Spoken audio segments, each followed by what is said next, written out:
Everyone, आज के video में हम फाइनेंशियल मार्केट्स के बारे में डिस्कस करने वाले हैं। स्टार्ट करने से पहले अगर आप चैनल पे नए हो तो प्लीज़ चैनल को सब्सक्राइब कर देना। तो चलो स्टार्ट करते हैं। फाइनेंशियल मार्केट्स जो है 3 मार्केट्स में डिवाइडेड है: money market, capital market and government securities market. इनको पढ़ने से पहले देख लेते हैं फाइनेंशियल मार्केट्स क्या होते हैं। फाइनेंशियल मार्केट एक ऐसी मार्केट होती है जिसमें लोग जो है ना लाइक स्टॉक्स, बॉन्ड और लाइक शेयर्स वगैरह चीज़ों में ट्रेडिंग करते हैं।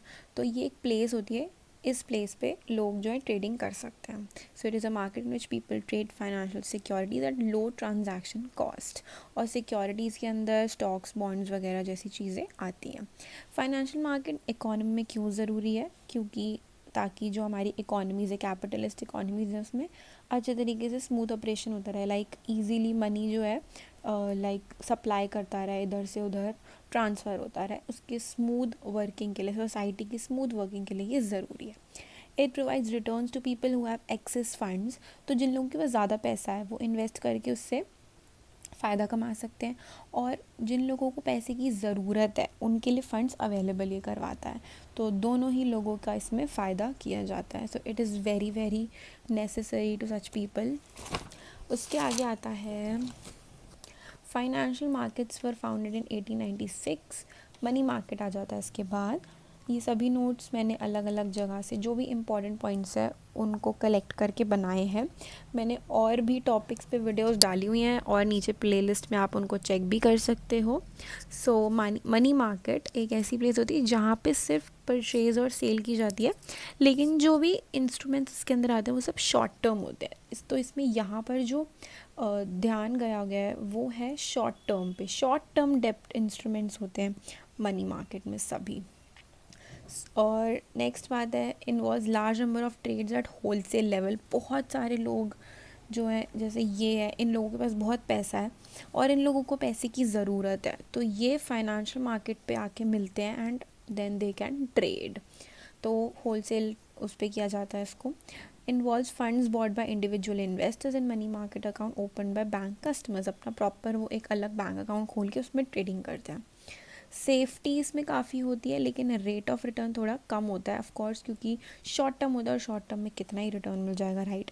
First money market mutual fund जो था that was called the reserve fund, और ये 1971 में स्टार्ट किया गया था। 1971 लिखा है और इसको रिजर्व फंड के नाम से जाना जाता है।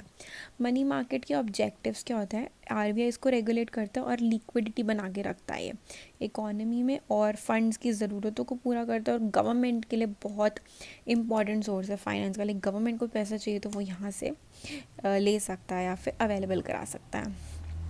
इम्पॉर्टेंस वही है, बैलेंस बना के रखता है, बैंक्स की फंक्शनिंग में हेल्प करता है। उसके बाद आते हैं मनी मार्केट इंस्ट्रूमेंट्स। इंस्ट्रूमेंट्स मतलब इस मनी मार्केट के अंदर कौन सी लाइक इंस्ट्रूमेंट सेल, कौन कौन से लोग चीज़ें खरीदते और बेचते हैं। लाइक प्रॉपर मनी तो ट्रेड नहीं होता ना, लाइक इसने इसको पैसा दे दिया, ऐसा नहीं होता। दे बाय एंड सेल इंस्ट्रूमेंट्स। तो ये इंस्ट्रूमेंट्स कौन कौन से होते हैं आज हम वो देखेंगे। जो मनी मार्केट इंस्ट्रूमेंट्स होते हैं, फाइनेंशियल इंस्ट्रूमेंट्स होते हैं जो कि खरीदे बेचे जाते हैं, कंपनीज उनको खरीदती हैं और बेचती हैं। एडवांटेजेस वही सेम है, लिक्विडिटी ज़्यादा होती है, कभी भी आप बेच सकते हो उनको। लेकिन डिसएडवांटेज है कि रिटर्न थोड़ा कम मिलता है। पहला मनी मार्केट इंस्ट्रूमेंट है ट्रेजरी बिल्स। ट्रेजरी बिल्स को टी बिल्स भी कहते हैं, और गवर्नमेंट इनको इशू करती है शॉर्ट टर्म कैश डेफिशिएंसी को। जैसे डेली यूज़ में जो भी खर्चा होता है, अगर उसमें कोई कमी आ रही है तो ट्रेजरी बिल्स की मदद से वो जो भी कमी है उसको वो फाइनेंस कर सकते हैं। अब इसको क्या है, फेस वैल्यू जो इसका परचेज प्राइस होता है वो हमेशा कम होता है और फेस वैल्यू हमेशा ज़्यादा होती है। डिस्काउंट पे लोग इसको ख़रीदते हैं और फिर लाइक फेस वैल्यू पे इसको बेच देते हैं, और फेस वैल्यू से ज़्यादा अमाउंट पे कभी भी इसको सेल नहीं किया जा सकता ट्रेजरी बिल्स को। बिल होल्डर परचेज़ करता है एक प्राइस पे और हायर प्राइस पे उसको सेल करता है, और जो बीच का डिफरेंस होता है उसको इंटरेस्ट कहा जाता है। जो ज़्यादा से ज़्यादा मेचोरिटी पीरियड होता है उसका 91 डेज़ का होता है, और अलग अलग टर्म्स पे भी कभी कभी like occasionally it can be issued at different terms. ज़्यादातर तो 90 डे की मेच्योरिटी होती है, लेकिन कभी कभी अलग अलग भी हो जाते हैं, अलग अलग दिन भी हो जाते हैं।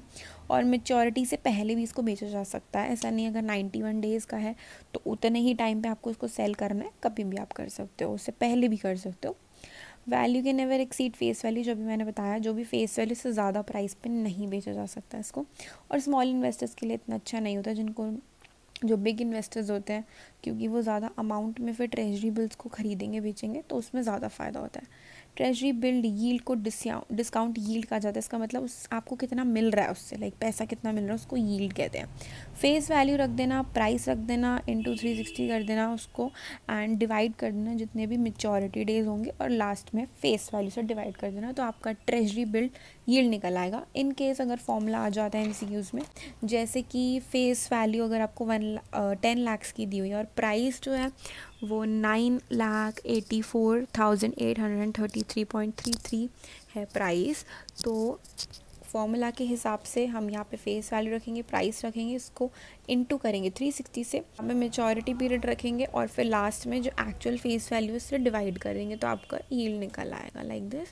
और फिर ये तो यील्ड आपको गिवन है, लेकिन हमें परसेंटेज में अगर निकालना है तो उसको डिवाइड कर देंगे 100 से। 6% का ट्रेजरी बिल्ड यील्ड हमारा आया, मतलब 6% का आपको फ़ायदा मिल सकता है इनको ख़रीदने से। नेक्स्ट हमारा जो इंस्ट्रूमेंट है वो है कमर्शियल पेपर। जो लॉन्ग टर्म फंड्स होते हैं वो इक्विटी और बॉन्ड मार्केट में किए जाते हैं, लेकिन commercial paper again short term है, क्योंकि हम इसे मनी मार्केट में पढ़ रहे हैं। तो कमर्शियल पेपर का है ये वाला पॉइंट, ये this is just for extra knowledge कि long term funds equity bond market में बेचे जाते हैं।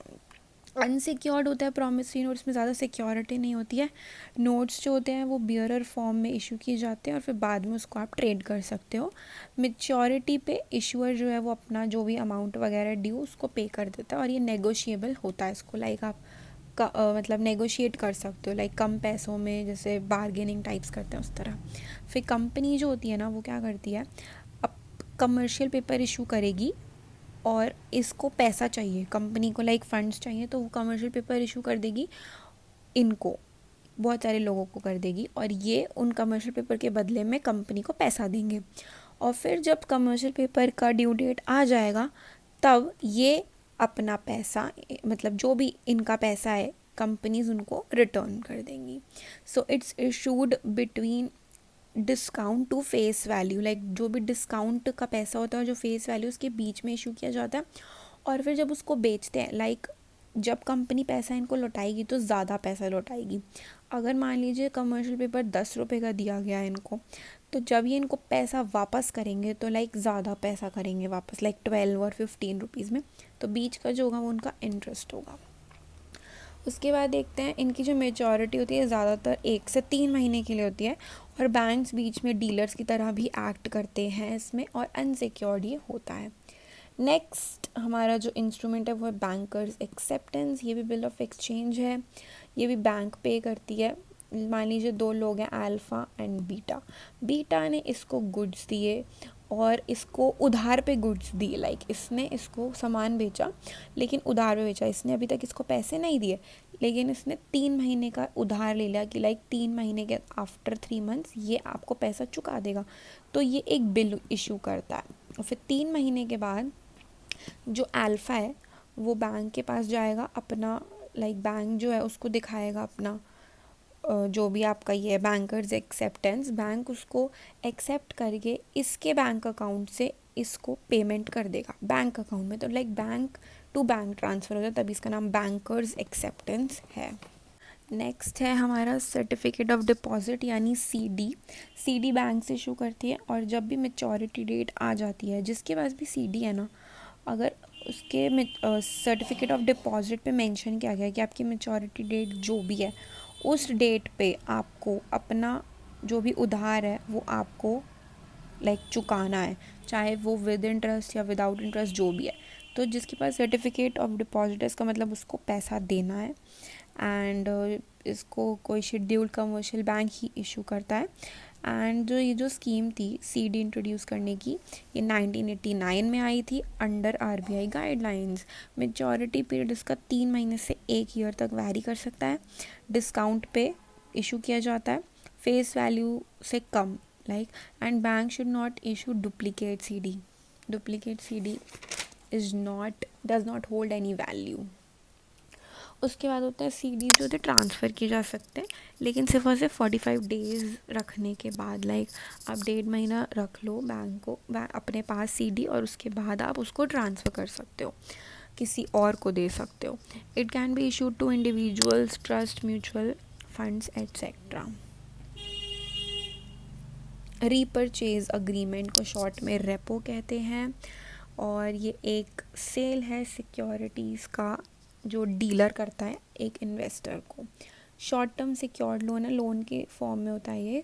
सिक्योरिटीज़ जो खरीदी बेची जाती है उसके अंदर बहुत सारी क्रेडिट क्वालिटी सिक्योरिटीज़ लगती हैं, जैसे कि बॉन्ड्स वगैरह.